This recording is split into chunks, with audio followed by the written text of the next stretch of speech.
Oh my goodness. Good morning, good afternoon.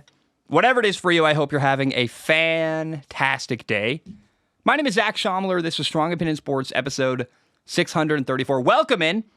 Hope we're doing well. Wow. Oh my goodness. I can't believe what's happened in the last, 48 hours in the NFL. It's been an unbelievable series of events. NFL free agency has been ridiculous. It's been weird to follow. It's been crazy. It's been like a couple of times I've been like, is this real? This really happened. Okay.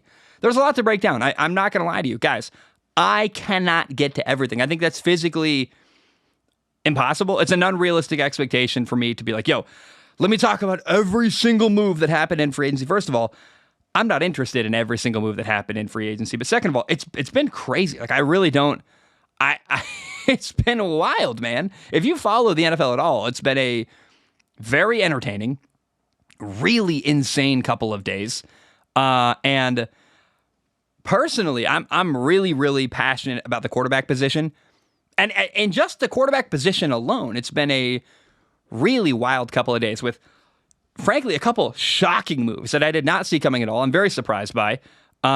There's so much to break down. I want to start with this, though. The thing that really stands out to me, probably the biggest storyline to me, is that in 2012, years ago, 12 years ago now, it's 2024 today. It's March 12th, 2024. 12 years and a month ago, Kirk Cousins got drafted in the 4th round of the NFL draft.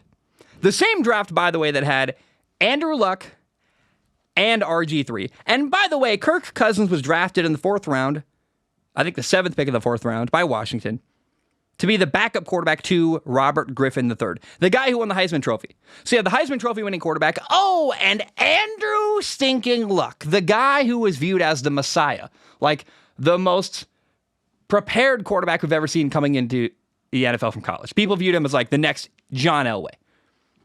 If you told me 12 years ago in 2012, I was I believe I graduated in 2015, so I would have been like a sophomore in high school. If you told me then, hey, Andrew Luck's not going to be playing 12 years from now. RG3, not going to be playing 12 years from now. He works for ESPN, by the way. Andrew Luck is some kind of weird dad guy we haven't heard from in years.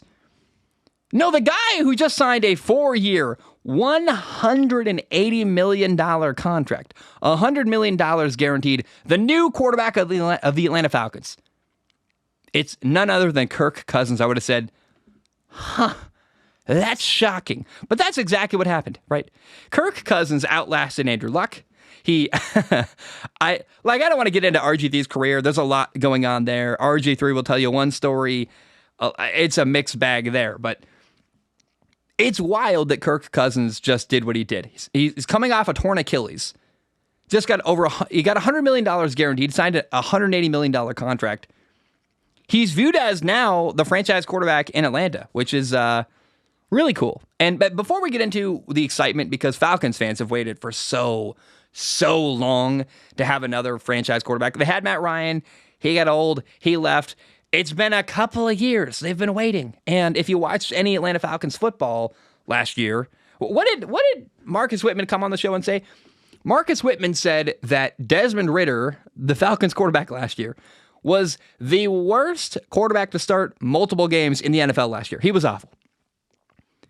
Hey, Falcons fans, you got an awesome quarterback. And I think Kirk Cousins, what you may not know about him, his wife's family's from Georgia. So he's going to be the NFL quarterback in Atlanta, Georgia, which is a weird fit for a guy like, a Midwest, how do I even say this nicely? What's the word I would use to describe Kirk Cousins that isn't offensive? I'm getting goosebumps. I'm not really sure. He's a very Midwestern dude, right? I don't know that he fits the culture of Atlanta.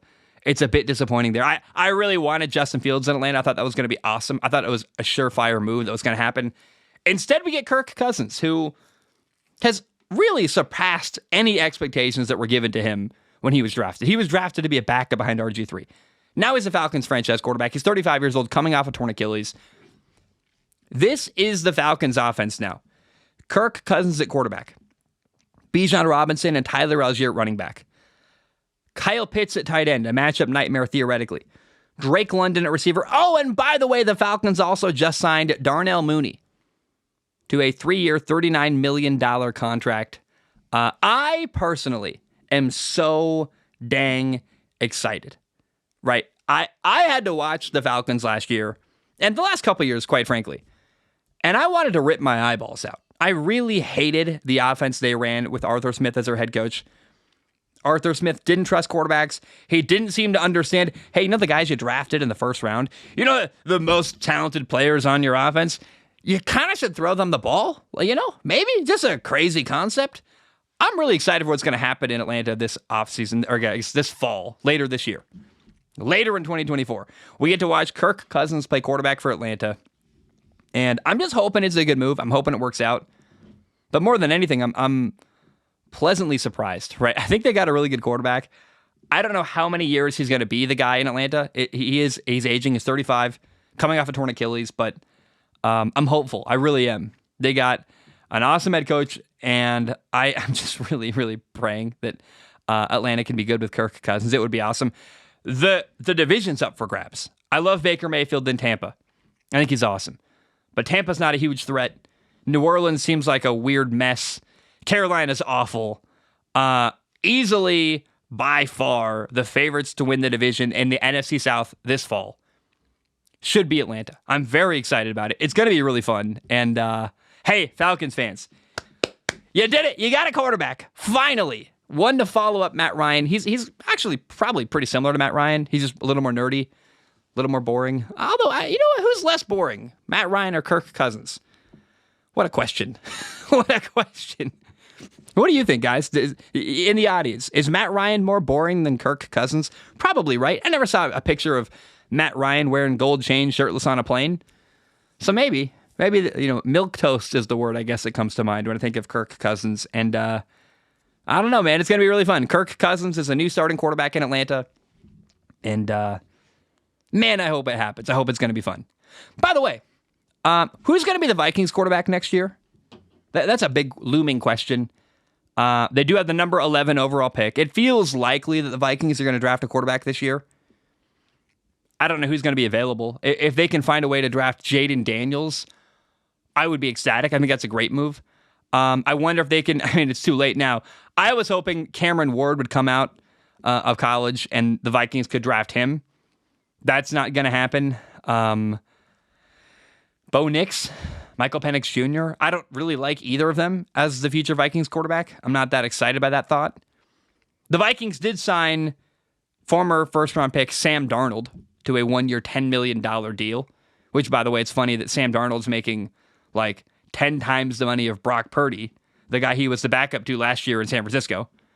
And Sam Darnold's only 26 years old. So maybe there is a possible world where Sam Darnold does well, throwing to Justin Jefferson, playing for Kevin O'Connell, throwing to Jordan Addison. Hey, maybe Sam Darnold is the next quarterback of the Minnesota Vikings. That's possible, I guess. What's more likely is Sam Darnold is viewed as a guy, more of a veteran presence in the locker room to start a couple games until whatever quarterback they draft, number 11 overall, is ready to go. And I'm really hoping, if it's possible for Minnesota to trade up in the draft to go get Jaden Daniels, that's the one that makes me like tingle inside. I'm like, ooh.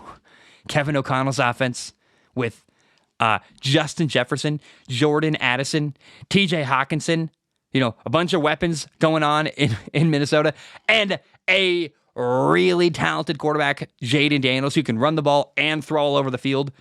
That's the one. That's like the mythical beast to me that maybe Minnesota could pull off and find a way to draft. That could be really special and really fun. But man, I'm fascinated. Who is going to be the quarterback next year in Minnesota? It's a big question we still have to answer this offseason. One of the last questions really left to be answered when it comes to quarterbacks. I don't know what's going to happen in Minnesota next year. And, oh man, Jaden Daniels. Can it happen? Can they pull that off? I'm not sure. Here are the top 10 picks of the draft. You got Chicago drafting number 1 overall. That's undoubtedly probably going to be Caleb Williams. Then you got Washington drafting. Probably they're going to draft Drake May. Then you got New England. Maybe they draft Jaden Daniels. Maybe they get a quarterback. But then after that, Arizona's got Kyler Murray. The Chargers have Justin Herbert. The Giants have Daniel Jones. Is that their move long term? You know, Daniel Jones? I think you draft Jaden Daniels if you're the Giants, if that's even possible. Tennessee's got a quarterback. Atlanta's got a quarterback. They're drafting number 8 overall. Chicago they're gonna have Caleb Williams. They're number 9 overall. The Jets have Aaron Rodgers drafting number 10 overall. Maybe they draft Jaden Daniels if that's possible. But Minnesota's at 11. Can Minnesota trade up and go get a quarterback? Possibly. Maybe, I don't know if Jaden Daniels gets past New England at 3. If he does, man, I would love to see Minnesota trade up with like Arizona or the Chargers. Go get Jaden Daniels. I think that would be an unbelievably fun move. And, oh man, it's probably, it's just wishful thinking. But I would much rather see Jaden Daniels throw into Justin Jefferson, TJ Hockenson, and Jordan Addison than whatever's going down in Washington or New England. So, man, cross your fingers, hold your breath. We'll see what happens. I have no idea who the quarterback in Minnesota is going to be next year. I'm really fascinated to find out. There's one other looming question in the quarterback market. I have no idea where Justin Fields is going to play football this fall. It's looking more and more likely like Chicago's just not going to trade him. Right? Is that possible? I can't imagine a world where the Chicago Bears do not draft Caleb Williams. Caleb Williams, to me, you watch the film, you look at the mistakes Justin Fields has been making, and you see how much more development he needs to make as a passer. And then you turn on the tape at USC and you watch Caleb Williams shredding people. He's so much further developed as a passer than Justin Fields is that it would be completely nonsensical for the Bears to not draft Caleb Williams. So Justin Fields is not going to be the quarterback next year in Chicago. Then it leads me to ask, well, is he a starting quarterback? Probably not. It seems like all the voids just got filled. Other than Minnesota. And look, guys, the Chicago Bears are not going to trade Justin Fields to a division rival. It's just not going to happen. So what's left? The Seattle Seahawks have Geno Smith, who is aging. Maybe they trade Justin Fields to Seattle, where Fields can sit behind Geno till he's ready, then maybe be a franchise quarterback again in Seattle. You've got a similar story in New York with the Giants. Maybe the Giants, who have Daniel Jones, but a really awesome coach, Brian Daboll, maybe they trade for Justin Fields and let him sit till he's ready and become the next quarterback in the Brian Daboll offense. Maybe the Patriots, who have the number 3 overall pick, say, you know what, we got Jacoby Brissett at quarterback. We've got the number 3 overall pick. What if we use that number 3 overall pick to build our roster and we trade for Justin Fields? We get a quarterback. We already have a quarterback, a veteran guy, Jacoby Brissett. So we have Jacoby Brissett and Justin Fields. We can use that number 3 pick to draft a player that makes our team better immediately. Is it possible the Patriots pass on a quarterback, number 3 overall, and trade for Justin Fields? Wishful thinking, but possible. Miami really fascinates me. Could Justin Fields get traded to Miami? Which I love Tua. Tua Tagovailoa is a player and a human being that I very much love.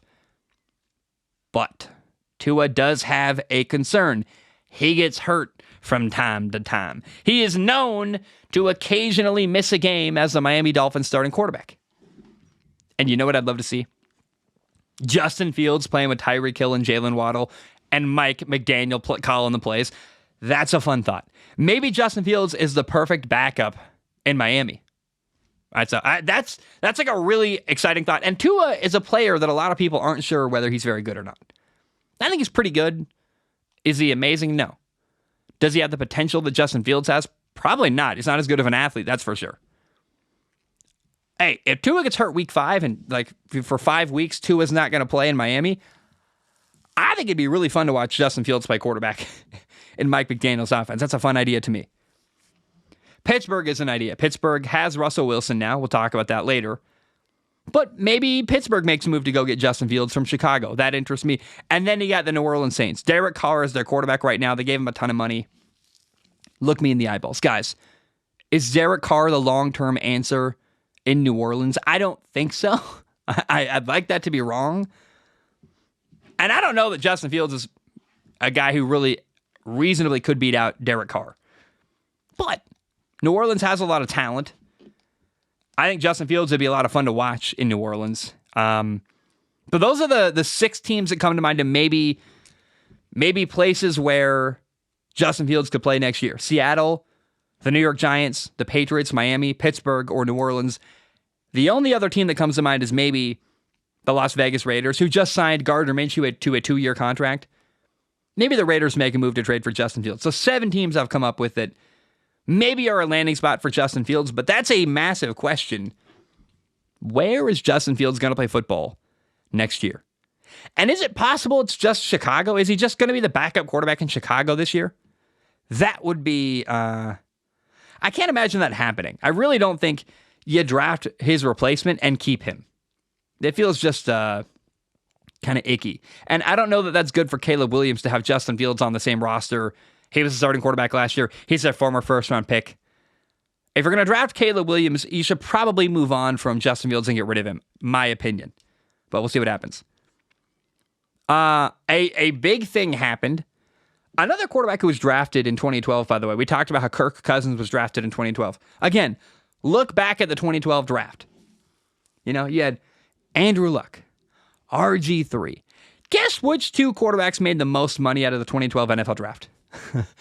Russell Wilson, who was drafted in the 3rd round, and Kirk Cousins, a 4th-round pick.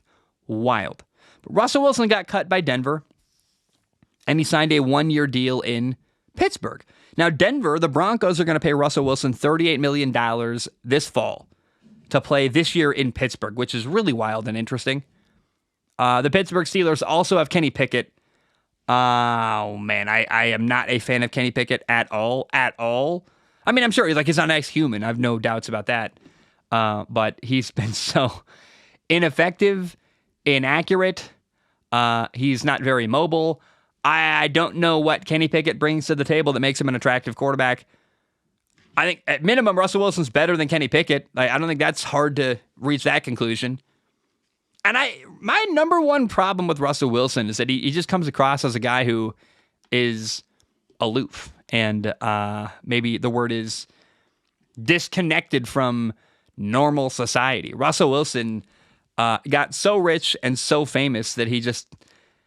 I don't think the locker room related to him anymore. It's a problem. Really, as a leader, I don't think he was effective anymore in an NFL locker room. He married a pop star. He got an insane house with 12 bedrooms and just became larger than life. I really like the idea of Russell Wilson playing for Mike Tomlin as his head coach. Mike Tomlin might be the right leader to manage Russell Wilson's personality properly. I think that's actually a really fascinating idea. How does Mike Tomlin clash with Russell Wilson? I actually think it's a kind of a good fit, personality-wise. Mike Tomlin's going to challenge him. I think there's a lot of... I think the culture of the Steelers under Mike Tomlin is one that Russell Wilson's going to benefit from. And it's a great move for Pittsburgh. Russ is more talented than Kenny Pickett. He's more experienced than Kenny Pickett. And Denver's paying the bill. So I really like the idea of Russell Wilson in Pittsburgh. And I have an open mind and really want to see what happens there. Now, one guy we're going to learn a lot about this fall is the Eagles quarterback, Jalen Hurts. A lot of people will tell you, if you just walk around the streets of Philadelphia or just go to NFL Twitter, you'll learn quickly Jalen Hurts apparently is total garbage. Apparently Jalen Hurts got a big contract and sucks now. He's awful. That's what people will tell you. I'm not convinced that Jalen Hurts is absolute garbage. He had kind of a down year last year. They started great in Philly and then fell off a cliff. They lost a playoff game to Tampa. But there's some context that matters when you talk about the Philadelphia Eagles last year, what happened to them. I would call it the brain drain, where they had this awesome offensive coordinator, Shane Steichen. He was like the perfect play caller for Jalen Hurts.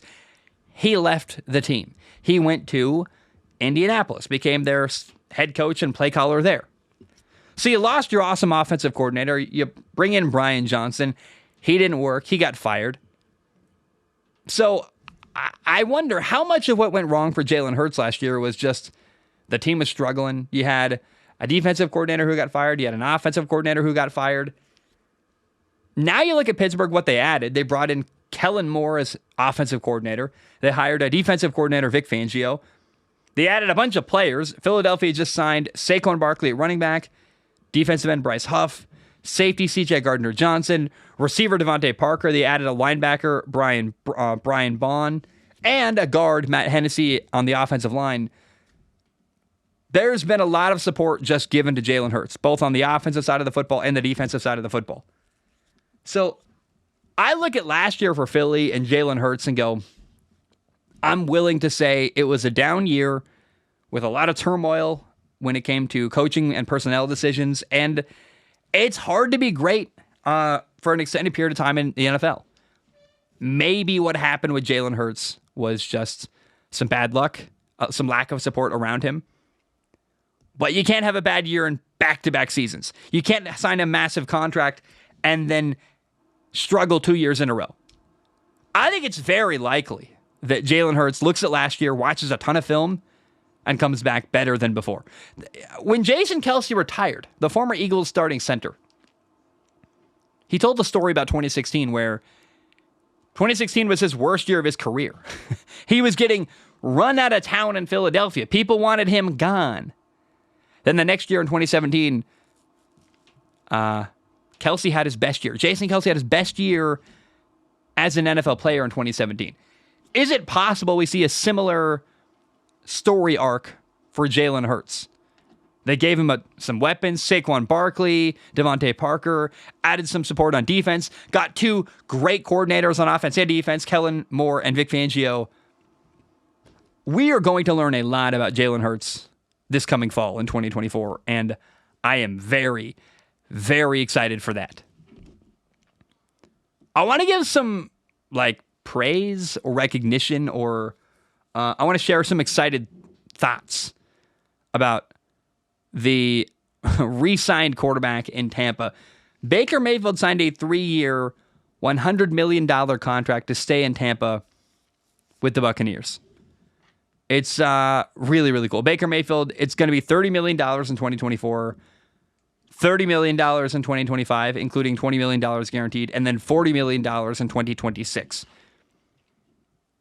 Baker Mayfield is one of my favorite quarterbacks of all time. I really, really love Baker Mayfield. He, if you don't know the story, he had to walk on twice in college. Walked on at Texas Tech. Then for some reason, they wouldn't commit to him. They wouldn't give him a scholarship after the year ended. A story, by the way, I feel like we still don't have all the details to. I've always wondered about the story, because you hear Baker's perspective, they didn't want me. Was it really like they just couldn't figure out a scholarship for him? Is it possible there was just not they didn't have an opening? I really wonder about that. How much was it really Texas Tech didn't want him, and how much was it Baker was offended that he didn't immediately get a scholarship because of, who knows the situation? I wonder if there's any wiggle room where maybe Cliff Kingsbury isn't the evil person we think he is from this story, and maybe Baker just saw an opportunity to leave and took it. But Baker doesn't get a scholarship at Texas Tech after walking on and winning Freshman of the Year in the Big 12. So then he goes to Oklahoma, walks on for a second time, and at Oklahoma, Baker Mayfield wins the Heisman Trophy, does so well he becomes the number 1 overall pick in Cleveland, goes to the Browns. And by the way, the Browns have been awful for years and years and years. Baker shows up there, turns things around, wins the first playoff game in forever in Cleveland. And how does Cleveland reward Baker Mayfield? Cleveland rewards Baker Mayfield by getting rid of him. Replacing Baker Mayfield with a really, really sketchy human being, Deshaun Watson. By the way, replacing Baker after Baker Mayfield played with an injured shoulder, trying to gut through an injury, trying to be there for his team. The Browns did not reward Baker Mayfield at all for his effort, for his loyalty. They got rid of the guy. And so I tell you all this to say that Baker's had quite a journey. Went from Cleveland to Carolina, didn't work in Carolina, goes to the Rams, has a fun couple games, ends up signing a contract in Tampa. Last year, year 1 in Tampa as a starting quarterback, wins a division, makes a playoff game, wins a playoff game in Tampa. Right? Baker Mayfield's awesome. He's overcome so many things, and what just happened to Baker Mayfield, getting a $100 million contract in Tampa, That's what the Cleveland Browns should have done for Baker Mayfield rather than shipping him off and replacing him with Deshaun Watson, right? I'm so happy to see Baker get a $100 million contract. I don't know that he's going to play through the entire contract. 2026, $40 million feels like a lot. I don't know that he's going to make it there. But, man, how many times has Baker Mayfield been overlooked and underappreciated and frankly not embraced by a football team? Texas Tech, Cleveland, I would even say Carolina to some degree. It's really cool to see Baker Mayfield, a human being who's been many, many times overlooked and unwanted, get supported, get desired, get given the keys to the kingdom in Tampa Bay. It makes me very happy. I'm rooting for the guy. I love the guy. And say what you want about Baker Mayfield. The dude loves football. He really, really cares. And that's an easy person to root for. A person who loves their job, loves what they do, and frankly, has overcome a lot of obstacles to get where they are. I like Baker Mayfield a lot. I think it's weird people hate him. Like coming in the NFL draft, Baker Mayfield was criticized so much for his passion, right? His frankly, his ability to talk smack on the field. A lot of people were like, is Baker Mayfield the right person? Can he be an NFL quarterback? I think he's shown he's a really good quarterback. He's done a great job in his NFL career. Won multiple playoff games, turned around a couple franchises multiple times. I mean, what he did last year in Tampa was surprising and really cool. What he did in Cleveland was unbelievable. Baker Mayfield won a playoff game for the Cleveland stinking Browns. I'm really happy to see Baker Mayfield get supported and get some money. And I'm rooting for the guy in Tampa. Now, my favorite quarterback, I did a video one time. It's funny that I just talked about 3 specific quarterbacks in a row. I didn't mean to do this, but I made a video one time called My Favorite College Quarterbacks of All Time. Those 3 quarterbacks are Jalen Hurts, the way he handled getting benched at Alabama, overcoming adversity, ultimately becoming a Heisman Trophy contender at Oklahoma. Really cool story, Jalen Hurts. I love the guy. Another college quarterback I love is Baker Mayfield. I love the story of him walking on twice, winning a Heisman Trophy, becoming a number 1 pick. Really, really cool. The other quarterback, though, that I talked about in that video years ago now, I talked about Gardner Minshew. Gardner Minshew once almost quit football, basically. He was at Eastern Carolina. Maybe it's just East Carolina. They're a purple school, purple and gold. I forget their mascot right now. I want to say the Pirates, but that feels wrong. So I should have said nothing. Maybe the Panthers. I really don't know. It doesn't matter. I don't care. Gardner Minshew got offered an opportunity to be a graduate transfer at Alabama. So Gardner Minshew would have been the backup quarterback at Alabama behind Tua Tagovailoa and Jalen Hurts. And then at the very last minute, a little-known coach, I'm kidding there, he's not little-known, a guy that, may he rest in peace, was really entertaining and fun, a coach named Mike Leach called Gardner Minshew and said, yo, kid, I know you're going to basically retire from football, be a third-string quarterback, hold a clipboard, and become a coach at Alabama effectively. However, what if instead of walking away from the game, what if instead of being a backup quarterback, what if instead for your final year of college football, you come lead the NCAA in passing at Washington State? And what did Gardner Minshew do? He said, you know what? An opportunity to play ball sounds pretty fun to me. How would I take it? And Gardner Minshew took that opportunity and he ran and he ran and he ran like the devil. He took that opportunity as far as he possibly could. He did in fact lead the league, the NCAA in passing yards, and became an NFL quarterback. Not a great NFL quarterback, an often overlooked NFL quarterback. Gardner Minshew was drafted later in the draft by the Jaguars, then ultimately replaced by Trevor Lawrence when they drafted Trevor number 1 overall. And throughout many times during his NFL career, Gardner Minshew has been right on the edge of a starting quarterback and a backup quarterback. He's either like the best backup quarterback in the NFL or one of the more mediocre middling quarterbacks that are starting in the NFL. He's not great. He's awesome. I love Gardner Minshew. He's a great leader. He galvanizes the people around him. He does the best he can in his little scrappy self. He's a little guy with an average arm who runs around okay and does his best. It's like a little engine that could. But Gardner Minshew has overcome a lot and often been overlooked and often not been embraced or believed in.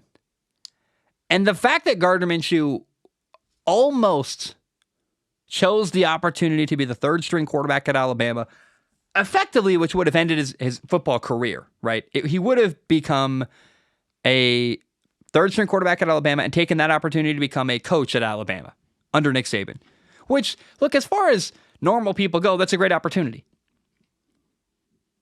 But when you look at it that way and you realize, hey, it almost worked out where he is a coach today in 2024. It's wild to look back and know now today. Here's the news. Gardner Minshew signed a 2-year, $25 million contract with the Las Vegas Raiders, a $15 million guaranteed contract. It's massive for Gardner Minshew. Gardner Minshew is now set for life. He never needs to work again after this year. If he doesn't want to. He will. He loves football. I think he's going to play football until they tell him, hey, kid, we don't want you anymore. But not only does Gardner Minshew get $15 million minimum, he also gets a chance to play for the Raiders. And I'm so happy for Gardner Minshew. I tell you that story of him almost going to Alabama to tell you that I love the idea of multiple realities and parallel, branching paths. There is a reality out there where Gardner Minshew isn't Minshew mania. He isn't the quarterback we know today in the NFL. There's a reality where Gardner Minshew is an NFL coach or a college football coach right now and not an NFL quarterback because he chose a different path. So to see Gardner Minshew today having, support, getting embraced by the Raiders, and getting $25 to $15 million set for life makes me really happy. I love the philosophy of Gardner Minshew. He lives life really well. He works really hard. He enjoys his life. I've been around him. I was around him at Washington State. And it seems like nobody enjoys their job more than Gardner Minshew. Every day the guy wakes up excited to go to work, excited to play football. And Gardner Minshew lives his life like a guy who realizes he almost didn't play football. He almost chose a different path. And I'm telling you guys, when you watch Gardner Minshew, I want you to notice the gratitude he has.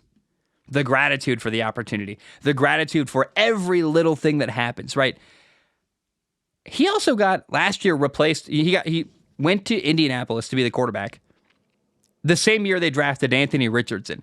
Anthony Richardson was supposed to be the quarterback of the Colts last year, but he got hurt, which gave Gardner Minshew another opportunity. And what do you notice about Gardner Minshew? Every time he gets an opportunity to play, he does something with it. He may not do the best with it. He's been replaced a couple times.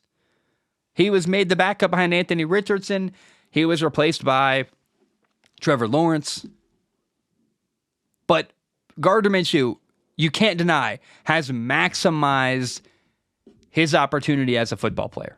And that's all you can ask for in life. There's a lot of stuff in life you can't control. You can't control if you're an average quarterback with an average arm who's not that tall, and the team you're on drafts like a 6'5" god named Anthony Richardson who can run like a running back, has a cannon for an arm, and is unbelievably talented. When you lose your job to Anthony Richardson, you go, well, that makes sense. Like, he's amazing. Fair enough. When you lose your job to Trevor Lawrence, who was viewed as like a generational talent, you go, that sucks, but fair enough. Like, I get it. But every time he gets a shot, he does something with it, does the best he can. And I like I said, when you watch Gardner Minshew in the Raiders organization, pay attention to the way he carries himself. Pay attention to the attitude the guy has, and pay attention to how grateful he appears for the opportunity. He'll do something with that opportunity. I don't know what that means yet, but I love Gardner Minshew. He's set for life, and I find him really, really inspiring. When I go to work every day, I try to have an attitude like Gardner Minshew, where you're like, you know what? I could be doing something else. Things could be much worse. Things could be very different, right? I don't think Gardner Minshew's ever been supported the way he really wants. I don't think he's ever been given the opportunity where a team said, Gardner, you're our quarterback. We believe in you. That's never happened, and it's probably never going to happen to Gardner Minshew. But he can't control that. He can't control other people's opinion. All he can control is his attitude, his effort every single day. And his attitude and his effort is outstanding every day. And I love Gardner Minshew for it. I find it really inspiring. And I'm happy for the guy. I'm rooting for the guy so much. And man, it's going to be cool to watch him in the silver and black this fall in Vegas. I saw this today. It's kind of interesting. Patrick Mahomes is restructuring his contract with Kansas City. He's doing that to give Kansas City an additional $21.5 million of salary cap space going into this fall. I think he's doing it basically to try to get them a player or two in Kansas City so that, Kansas City, by the way, the Chiefs have won back-to-back Super Bowls. Right? It's crazy. Trying to win a third one in a row. And this is what makes Patrick Mahomes different from everybody else. He's actually doing what Tom Brady did, believe it or not.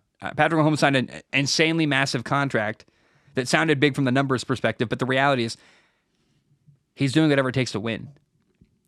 Patrick Mahomes, I almost said Gardner Minshew. Patrick Mahomes is taking a pay cut to try to win championships because long term, he's got a vision way bigger than making a ton of money. He wants to win titles, not a title, titles, multiple of them. And it's so true that when Tom Brady retired, he said, hey, I got the torch. I'm handing it directly to Patrick Mahomes. Hey, kid, you're next. And we've seen that. Nobody's dominated the NFL since Tom Brady left. Nobody's dominated the way Patrick Mahomes has. He is the next guy. He is the guy who's going to dominate for years and years. And part of it is because he's willing to take a pay cut in order to win, in order to get better teammates around him. That is really cool, really special, and really, really matters. That's a huge detail that I don't think we talk about enough about Patrick Mahomes. I know he signed a $500 million contract once. How much of that money is he really going to see during his NFL career? It was a 10-year, $500 million contract. And he's taken multiple pay cuts since that happened. I don't know, man. I really admire Mahomes. He's self-aware enough to know that he's going to have enough money. He's going to live well. He doesn't need all that money. He wants to win, and he's sacrificing and doing what it takes to make sure that winning happens. And that's pretty special and pretty cool. Here's a weird little story. That'll be short. Marcus Mariota signed a one-year deal with Washington. A $6 million contract. It's worth up to $10 million if he does well with incentives, but Washington undoubtedly is going to sign, draft, excuse me. The Washington Commanders have the number 2 overall pick. I would imagine they're drafting Drake May, the quarterback out of North Carolina. But it looks like they're also going to have a veteran presence, Marcus Mariota, in the room to help him transition into the NFL, whether that means starting week 1 until he's ready, whether that means being the veteran in the room to explain to him how to play quarterback and help him through his first couple games starting in the NFL, whatever that means. Marcus Mariota is now the guy in Washington on the Commanders to be the veteran presence to help shepherd the way for what is expected to be Drake May, drafted number 2 overall in Washington. The Patriots have found a quarterback. I don't know if he's the quarterback in New England, but he is a quarterback in New England, and he's a familiar face. The New England Patriots have signed quarterback Jacoby Brissett. And what's really interesting, Gerard Mayo is now the head coach of the Patriots. He's a former Patriots player. He knows Jacoby Brissett because he played with him on the Patriots years ago. Now the head coach of the Patriots, former teammate of Jacoby Brissett, has brought Jacoby Brissett back to play for the team. And it's interesting, man. That's the veteran guy they're choosing to be the steward of the team and of the franchise in New England. So that's one quarterback move the Patriots made. They brought in Jacoby Brissett. The more interesting one that I almost Freudian slipped and told you about quickly early. The Patriots also traded their former starting quarterback Mac Jones to the Jaguars, which is wild. Wild. Hey, Mac Jones is out. He got replaced. He got cut. He got moved on from. And it's kind of odd, but it's true. The Jaguars in Jacksonville now have 2 quarterbacks who were drafted in the first round in 2021. They got Trevor Lawrence and Mac Jones. I'm really curious if Mac Jones is ever going to be able to revitalize and save his career as an NFL quarterback. He's a backup now. He'll be a backup behind Trevor Lawrence. And, I wonder if maybe some time with Doug Peterson, a former NFL quarterback, Super Bowl winning head coach, if time with Doug Peterson and Trevor Lawrence, can that maybe help Mac Jones, a guy who seems to have just lost his confidence? He had to work with Bill Belichick and deal with no weapons in New England. I think it's very likely that what Mac Jones needs is some time to get his head right, build some confidence, maybe collaborate with a good quarterback like Trevor Lawrence, maybe just enjoy the preseason and have fun and do his best. And I wonder if Mac Jones can ever recapture what was once viewed as a franchise career, a career where he was a franchise quarterback. And this is not the first time a quarterback who was drafted in the first round got relegated to a backup role. Sam Darnold's another one. Marcus Mariota's another one. There's a lot of these guys out there who are drafted in the first round who didn't work but still become NFL backups and hang around the league for years. Maybe Mac Jones is just a backup now. But again, maybe time with Trevor and Doug in Jacksonville, his hometown, by the way. He's from Jacksonville. Maybe that can be good for Mac Jones. Maybe he can, recapture the magic that was his rookie year in New England when he made a playoff game and looked for a brief period like a franchise quarterback in New England. The Denver Broncos have traded receiver Jerry Jeudy to Cleveland. That happened. I don't care.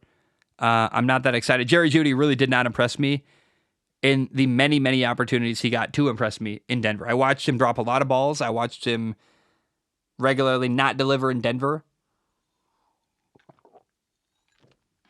It's weird to me that in Denver, Jerry Jeudy was basically garbage. That now that he's traded to Cleveland, people are like, oh, Jerry Jeudy, a new weapon in Cleveland. Really? Is he? Because he wasn't a weapon in Denver. And he had Russell Wilson and Sean Payton. He had opportunities and never made it happen in Denver. In fact, again, it's burned in my image, in my retinas, the idea of Jerry Jeudy dropping passes and underperforming in Denver. So, not impressed with that move. Packers running back, or I guess former Packers running back, Aaron Jones, has signed a 1-year, $7 million deal with the Minnesota Vikings. I find that interesting. Find it kind of cool. I guess what happened was that, how do I say this properly? There was a decision made in Green Bay to get rid of Aaron Jones. They were trying to make him take a pay cut, and he wouldn't take it. And ultimately, the Packers decided, hey, what we're going to do most respectful to Aaron Jones is let him know we're moving on. We're going to cut you. We're going to look elsewhere. And they were trying to do right by him. The Packers were trying to do right by Aaron Jones, be honest, be communicative with him. And instead of re-signing Aaron Jones, the Packers moved on. They signed Josh Jacobs to a 4-year, $48 million contract. They poached him from the Raiders. And, there's a new running back in Green Bay. His name is Josh Jacobs. He signed a 4-year, $48 million contract. And I went to look up Josh Jacobs, looked up Josh. I'm excited for Josh Jacobs. He's 26 years old. I think can still play at a high level. And it's really interesting. Josh Jacobs is now the running back in Green Bay. And Aaron Jones is out. Another really wild move, 30-year-old running back Derrick Henry signed a 2-year, $16 million contract with the Baltimore Ravens, which is really fun. We get in the same backfield now, we get Lamar Jackson and Derrick Henry. Oh my goodness. I can't wait to see what happens there. I believe he gets $9 million this year in Baltimore. And For the record, Baltimore tried to make a trade for Derrick Henry at the trade deadline last year. They couldn't make that trade happen, so now they finally get the guy they wanted in free agency. I was really disappointed when Lamar Jackson and the Baltimore Ravens fell apart in their playoff game against Kansas City and didn't make it happen. Lamar wasn't a star. But I will say that the idea of watching Lamar Jackson play with Derrick Henry is a really fun one, a really exciting one, and one that makes me go, ho, ho, ho, ho, ho. I get to watch Lamar and Derrick Henry play together. I don't know. It's a science experiment. It's a fun idea. This really powerful, incredible running back, this really fast, really polarizing quarterback, Lamar Jackson. It's going to be a fun one. I think that's a fun backfield. I don't know that it's a Super Bowl winning team, but I don't think any move the Ravens made would have made them immediate Super Bowl favorites or anything. So, from a fun factor, from a guy who loves football and wants entertainment value, Lamar and Derrick Henry playing together is a pretty fun thought. And it'd be cool if Derrick Henry can have one more great year of his career, this time in Baltimore with Lamar Jackson. I love that thought. I love that idea, and I hope we get to see that. Feels like maybe wishful thinking, but you never know. That'd be kind of fun. Lamar and Derrick Henry. We'll see what happens there. The Bengals were going to release Joe Mixon, their running back. They announced, in fact, they were cutting Joe Mixon. But then they must have gotten an offer they liked because they traded him to Houston. So Joe Mixon is now the running back in Houston with C.J. Stroud and a lot of fun stuff there. A playoff winning team in Houston. And replacing Joe Mixon, the Bengals have signed former Colts running back Zach Moss to a 2-year, $8 million deal. And it includes a $4.5 million payout in year one. So Zach Moss is now the running back in Cincinnati. Joe Mixon is gone. Austin Ekeler, believe it or not, signed a 2-year deal with the Washington Commanders. So Washington has taken a lot of players who used to be good. Austin Ekeler, Marcus Mariota. Although how good ever was Marcus Mariota? I don't know. That's a realistic statement. But Austin Ekeler, a 28-year-old running back, has signed a 2-year deal worth up to $11.4 million. It's not worth $11 million. It's worth up to $11 million with incentives if he does well. And we'll see what happens there. Now, here is the tea. Here is the number one running back story of free agency so far. Former New York Giants running back, a top 5 pick, a guy Giants fans, I don't even know if they loved him, a player Giants fans wanted to love, wanted to be the guy for them, wanted to believe in. Saquon Barkley, their former running back, has left the Giants and signed a 3-year, $37.75 million contract that's worth up to potentially $46.75 million with incentives, including, by the way, $26 million guaranteed at signing. Saquon Barkley signed a 3-year deal with the division rival, the Philadelphia Eagles. He goes from New York to Philly. 2 cities that hate each other in the football world. 2 cities that compete regularly. He joined the dark side. He left New York to go to Philly. That's a big deal. And former Giants running back Tiki Barber said, quote, "He's dead to us now. You're dead to us, Saquon. Good luck. You're dead to me." That's the quote. It's a bit spicy. It's a bit tongue-in-cheek. Literally, that's what Tiki Barber said. Now, Saquon Barkley returned the energy saying, "Hey, Tiki Barber, you've been a hater since I got to New York. And all that dead to me talk, don't smile in my face when you see me." All right. I appreciate the trash talk, right? The conversation. I don't love anyone saying you're dead to me over a game like football, but it's the New York media. I think Tiki Barber's playing up the New York media stature that he's got. I think Saquon took it a little too seriously. And which running back was more meaningful to the Giants? Tiki Barber probably, but certainly Tiki Barber, by the way. But I don't find Tiki Barber likable at all. So I don't care. I just find it fascinating. The drama. It's been, I put it in here because I wanted to talk about it, but as I've talked about it, I really don't care. Like, this guy said this other guy said this, and what's more interesting is that Giants fans have to watch their former running back probably destroy them next year with Philadelphia. I think Saquon Barkley is going to have a very good year with Philadelphia, and I love the idea of Saquon Barkley playing his former team and destroying them. That's a really fun idea. And you know what? If the Giants really wanted Saquon Barkley, they should have given him more money. They should have given him a lot of money guaranteed at signing. They didn't. They didn't give him guaranteed money like he always wanted from the Giants. So the Giants squandered their opportunity with Saquon Barkley. The Eagles slide right in, grab that opportunity, take advantage of it. And the T is fun, man. The T is interesting and exciting. Another big thing that happened, Carolina traded pass rusher Brian Burns to the New York Giants. So the Giants lost Saquon Barkley.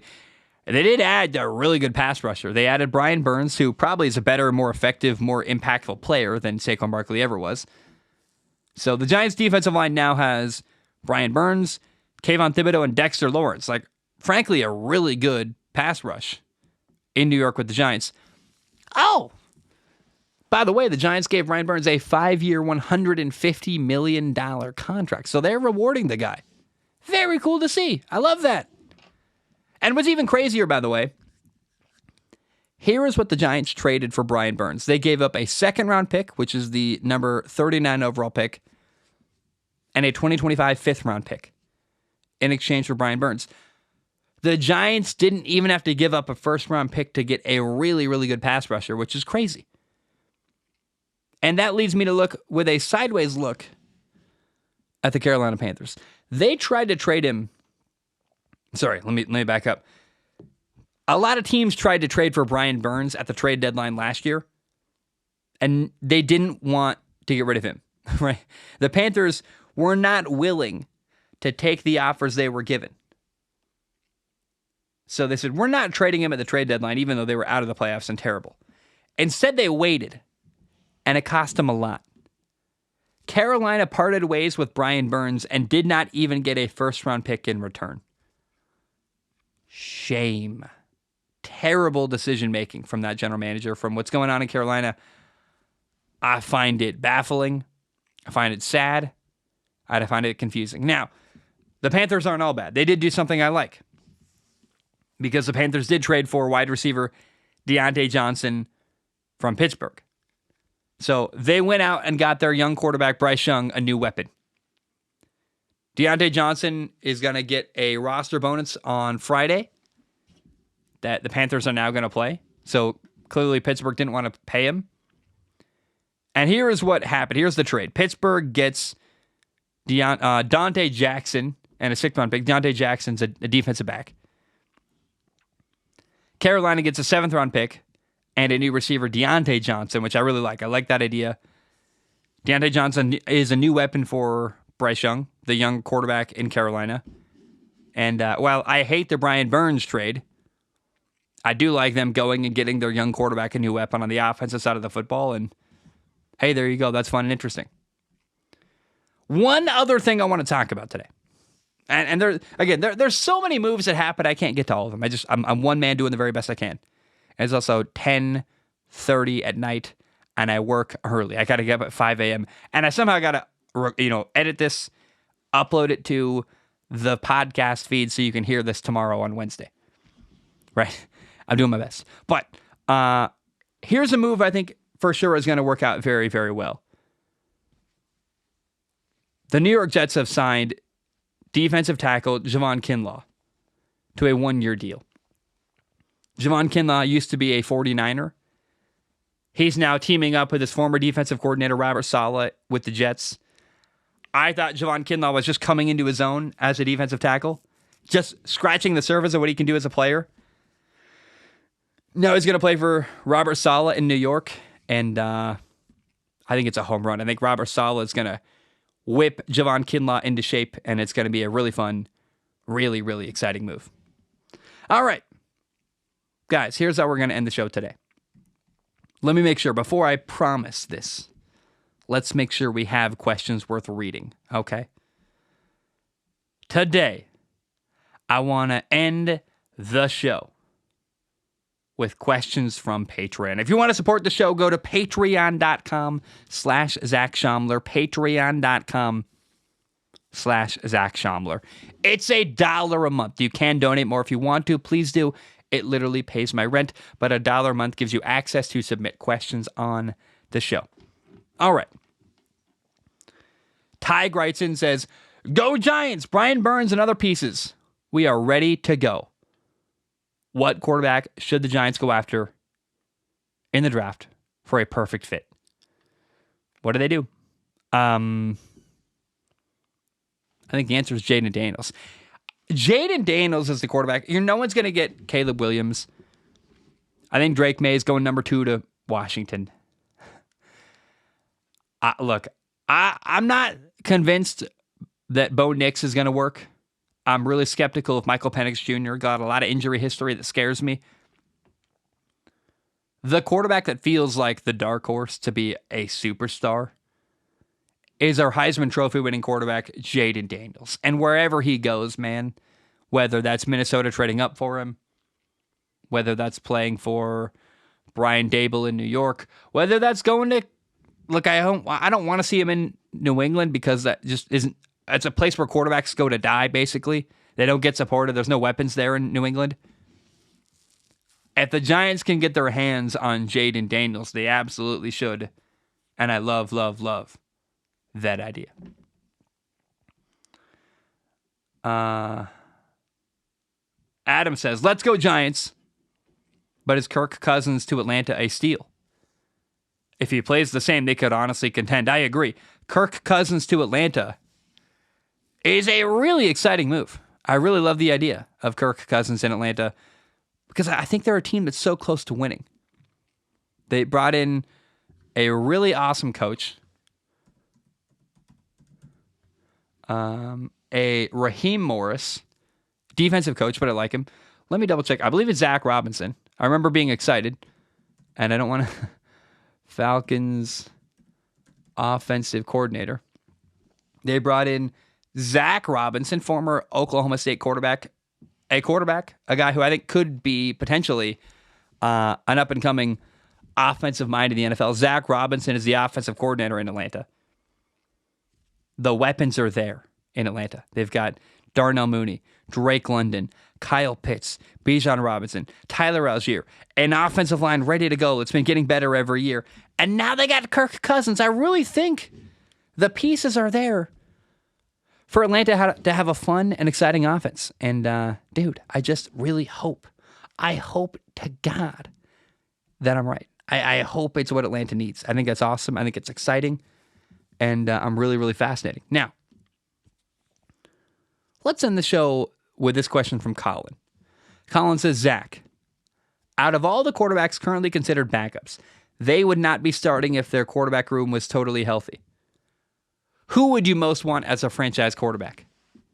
Similar to how Geno Smith went from a backup to a franchise quarterback." Let's go down the list. You can't include Gardner Minshew because today he's the starting quarterback of the Raiders. I don't think you can include Sam Darnold, for example, because right now, today, he's the guy in Minnesota until proven otherwise. So who's a backup quarterback right now in the NFL? You have, not a lot. Mac Jones in Jacksonville. You've got Jameis Winston in Cleveland behind Deshaun Watson. I'll throw Justin Fields in there behind presumably Caleb Williams. Mariota behind Drake May, we believe. Trey Lance behind Dak Prescott, I guess. Zach Wilson behind Aaron Rodgers. Frankly, the backup quarterback's not that great. Those are the options, man. They're not awesome. So the answer has to be, for me, Justin Fields. Justin Fields is the quarterback with the most untapped potential in my mind. I watch Justin Fields on film and see a lot of mistakes. I see a lot of things that need to be changed and coached up. But if I'm a coach and I've got any confidence in my ability, I look at the talent of Justin Fields and go, clearly there's something there. He just needs better coaching. And so the answer to your question is Justin Fields. He's the backup in the NFL right now that's most fascinating to me. That's the guy, if I was an NFL offensive coordinator and someone said, hey, Zach, we can't afford a quarterback, right? We need you to go find a backup quarterback and turn him into a starting quarterback. Justin Fields is the one guy I go, he can run like nobody else. At least, maybe not like Lamar Jackson, but dang, he's a really good runner. He can do some really special stuff with his legs. And I think I can help him as a passer. So the answer to your question, Colin, which backup quarterback would you most want as a franchise quarterback? Similar to how Geno Smith went from a backup to a franchise quarterback. It's Justin Fields, man. I think Mac Jones is in that conversation. I think Sam Darnold's in that conversation. But the backup quarterback with the most potential in the entire NFL, it's still Justin Fields. And I hope he gets another opportunity someday. This is why I really like the idea of Justin Fields going to like Seattle and sitting behind Geno till Geno is too old or injured to play, or going to Miami until Tua gets hurt, or going to the Giants until Daniel Jones sucks and you got to play someone else, or maybe going to New England, or Pittsburgh if Russell Wilson doesn't deliver. Maybe New Orleans when you get sick of Derrick Carr, you go to Justin Fields. I think Justin Fields is the guy that I think has the most untapped potential of all the backup quarterbacks in the NFL. Guys, I love you. I appreciate you. We need more write-ins on Patreon. You guys did not deliver this week. Now, fair enough, I didn't put out the questions till a little bit later in the week. We'll do a better job. Next week, send in your write-ins on Patreon. I want to hear from you. I want to hear your thoughts. I want to hear your ideas. I want to hear the free agent signings you're excited about. Right now, though, I'm very tired. I'm 26. I turned 27 in 4 days. I'm doing so many things at work. I've basically got 3 jobs. I've got a podcast job. I'm doing sales at my company. I'm doing installs at my company. I am so tired. And free agency's been crazy. I'm trying to keep up with it. I can't. I love you so much. Hope you have a great day. I will talk to you next week. Thanks for listening to me talk about sports. A thing I love. Football. The thing I love. I enjoy doing this. Hope you have a great day. Take a deep breath. Drink some water. John Baptiste, John Belling. Great song. Drink water. It's awesome. I love you. I appreciate you. Hope you have a great day. And ba-dum-bum, bam, we are done.